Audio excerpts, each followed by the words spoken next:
Aujourd'hui, notre entretien portera sur l'opportunité que représente la crise de se réinventer. Bienvenue dans la série En vérité.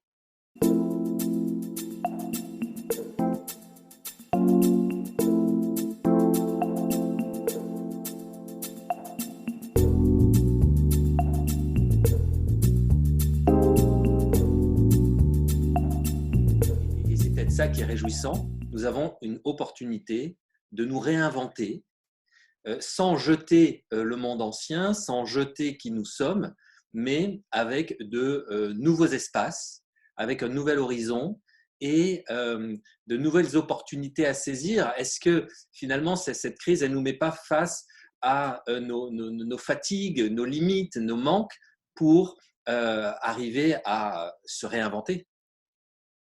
Ah oui, alors ça, effectivement, je crois que c'est un élément important de l'expérience que nous vivons. Nous sommes réduits dans nos libertés individuelles, c'est-à-dire que nous pouvons moins nous déplacer, que nous ne pouvons pas aller partout, que nous ne pouvons pas rencontrer qui nous voulons, ce qui est quand même le propre de nos libertés en général. Nous allons être sans doute réduits aussi dans les produits auxquels nous allons pouvoir avoir accès. Peut-être que des choses vont un peu se raréfier. Nous allons être en manque. Nous sommes confinés dans des petits espaces, alors que l'être humain est quand même un être social qui a besoin de sortir.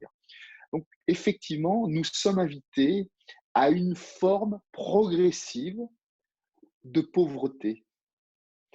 Autrement dit, nous avons moins de liberté, nous avons moins de produits, nous avons moins de possibilités de nous déplacer. Donc, nous sommes peu à peu poussés vers une forme de dépouillement, de dénuement, qui n'est pas intégral, bien sûr, mais c'est vers ça que ça va.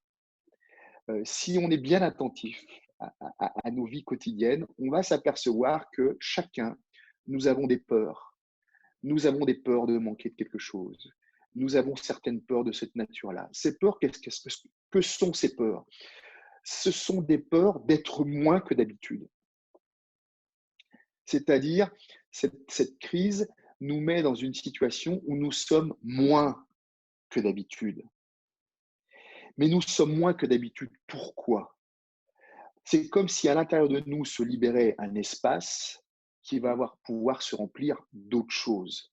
C'est comme si nos mains se vidaient progressivement de certaines choses pour qu'elles puissent se remplir d'autres choses. De quoi vont-elles se remplir? Eh bien, précisément de ce nouveau. Et nous devons faire expérience, j'allais dire, de nous étreindre dans ce que nous sommes en moins. Faire expérience de nous accueillir dans ce que nous sommes en moins.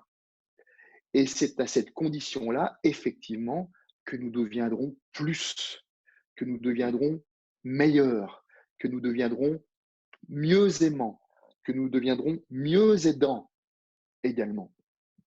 Donc, c'est pour ça que je crois fondamentalement que cette crise, au-delà de tous les enjeux qu'elle peut contenir en termes économiques, sociaux, écologiques, sanitaires, contient aussi un enjeu spirituel.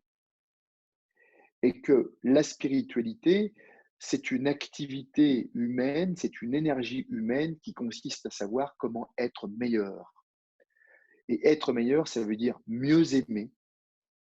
Alors je crois que c'est une expérience de mieux aimer, en passant par ce que tu disais tout à l'heure, des manques, des contraintes, des limites, mais qui nous mettent devant quoi? Nos propres manques, nos propres limites et au fond notre essentiel.